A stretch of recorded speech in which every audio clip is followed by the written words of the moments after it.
My dear friends, you cannot heal someone that you hate. Amen? What are the key ingredients of healing? First is love. Second is care. Third is faith. Amen? In the gospel, we heard about the healing of many people who were sick. Paano ba gumaling ang mga taong ito? Well, unang-una po yung kanilang pananampalataya sa ating Panginoon. Dahil narinig natin na hawakan lang nila yung kanyang damit, agad sila ay nanunumbalik ang kanilang kalusugan. Agad na gumagaling sila, bumubuti sila.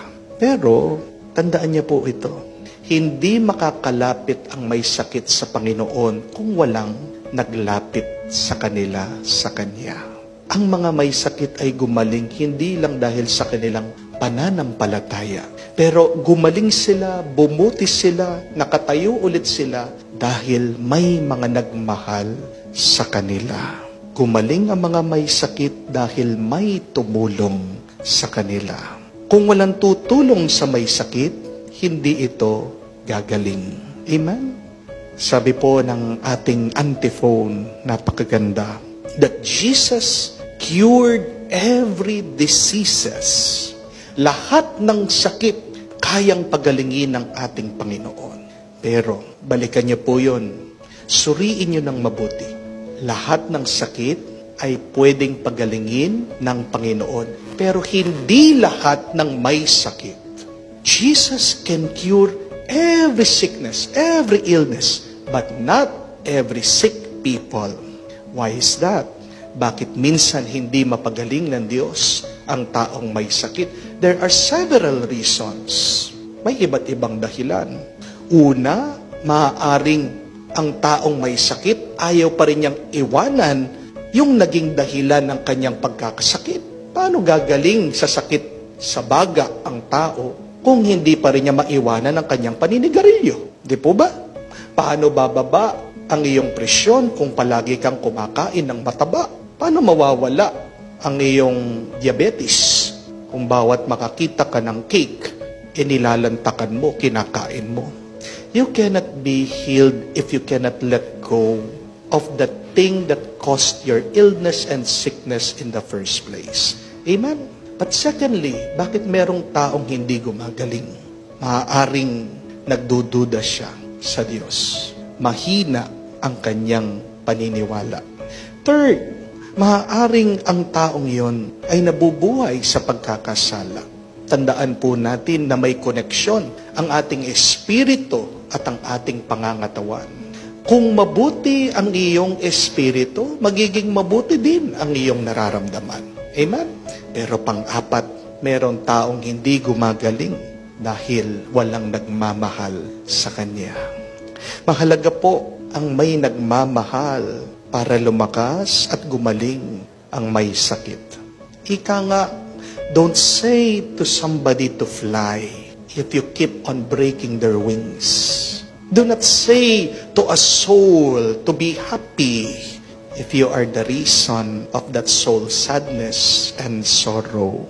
Don't wish goodness and wellness for people, but we pray that we become instruments of the wellness and the goodness of that sick person. Minsan, pag ako po ay bumibisita, nag-a-anoint na mga may sakit, isa sa mga tinatanong ko po, ilang taon na kayo? At nabibigla po ako minsan, napakarami pong mga matatanda, that they are 80 years old, 70 years, 90 years old, 100 years old. At sabi ko, wow, madalang na lang ang mga nakakaabot ng ganyang edad sa ating panahon. Hindi po ba? Dahil sa ating lifestyle, dahil sa ating mga kinakain. At sabi ko, minsan natatanong ko, ano po ba ang sikreto ng inyong mahabang buhay? Isa sa paulit-ulit nilang sagot, Father, panalangin, pananalig sa Diyos.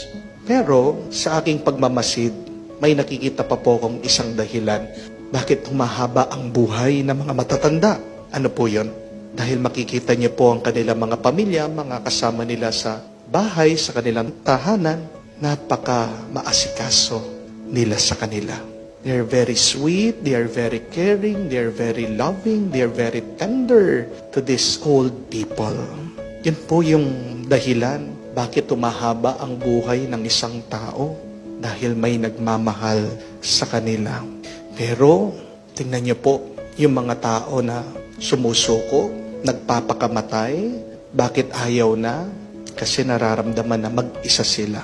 Wala sila nakikitang dahilan para magpatuloy sa kanilang buhay because they feel that nobody loves them. My dear friends, love makes our living worthwhile, meaningful, and joyful. Amen? Nakakahaba po ng buhay ang pagmamahal. So, if you want a healthy, happy, and holy life, ano po ang kailangan? 3 M po. Kailangan malinis na kapaligiran. Pangalawang M, ang manalig ka sa Diyos.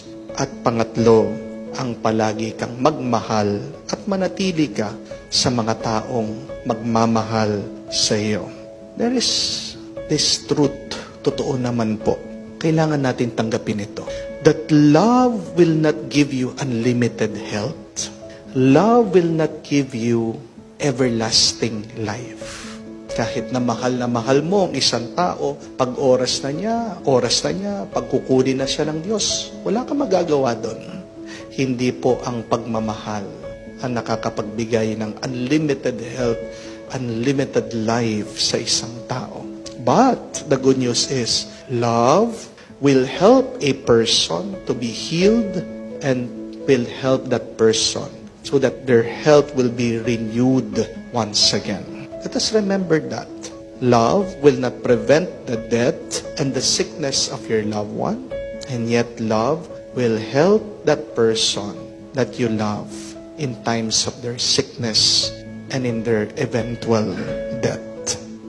We pray that we become embodiments of love, just like our Lord, who is the God of love, who became flesh and became one of us.